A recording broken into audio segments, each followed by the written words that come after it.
Hi, my name is Jim, and today I have a fun video. I want to talk to you about some of the easiest houseplants that add a lot of color in the middle of winter. I'm going to also share with you some basics on how to take care of them.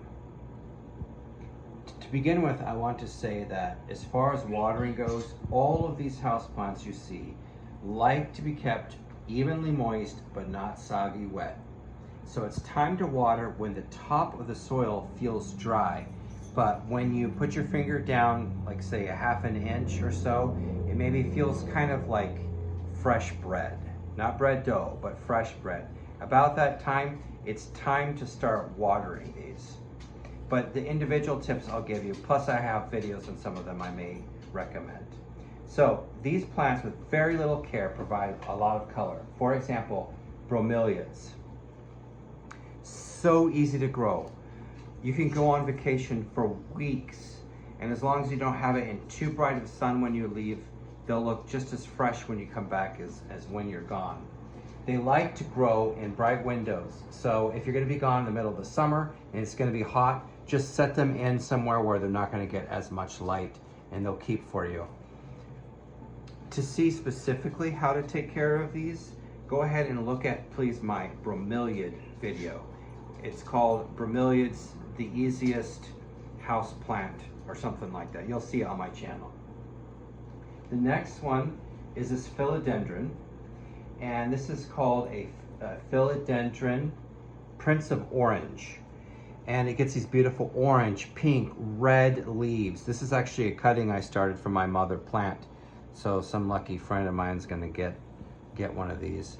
But again, just keep it evenly moist. It likes bright, unlike the bromeliad that wants pretty high intensity light. This wants bright, indirect light. So a few feet away from a southern window, or lace in front of the southern window, right next to a northern window, or fairly close to an eastern window or a western window, but probably not right in them during the height of summer. Easy to grow. This is an old standby in the houseplant world, a croton. Super easy. It wants as bright of light as you can get. It gets all different kinds of colors, yellow, red. Then we have here Nanook, which is just, to me, a lot like a wandering Jew. Fancy wandering Jew like this, which pretty easy to grow. Again, just bright, indirect light. Purple passion, a beautiful purple plant. My only gripe with these, and actually I have a similar gripe with the wandering Jew, is after a while they can get kind of leggy, and you just have to start new ones. They start pretty easily in water. Here is I can't say the name of it, bad timing. Jewel orchid, thanks. Jewel orchid.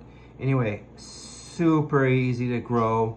They can tolerate a little bit lower of light, but mostly bright and direct light. And lots of interesting designs in the leaves. These are particularly good for terrariums. Back here we have a Monstera Thai Constellation and a Monstera albo over here. There's also one Monstera with yellow variegation called Monstera area. Easy to grow again, bright and direct light, no problems, except for the area is more free to brown. Some other easy ones that can actually tolerate surprisingly low light are Aglaonemia, like this pink variety and this red. Now, I do try to baby these a little bit because obviously this red part is not feeding the plant. It can't do photosynthesis here. It's depending on these tiny little green areas. So I do give them light, more light than I would a standard green variety, which can tolerate surprisingly low levels of light in the interior of the house.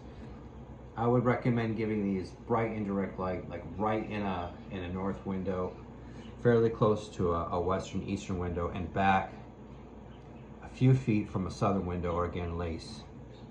And the final plant I like to talk about today is anthurums. And I do have an anthurum video. Please see that because there's a few tips including how to get them to bloom well for you. This particular anthurum is called anthurum pigtail.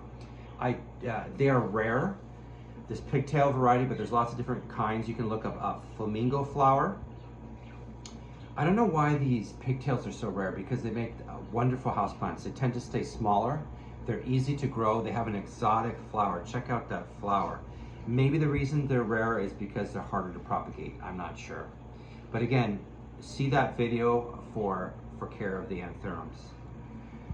All right, so those are some really fun plants that you can use mixed in with your other greener house plants to provide some wonderful color during the middle of winter, right when you need them the most.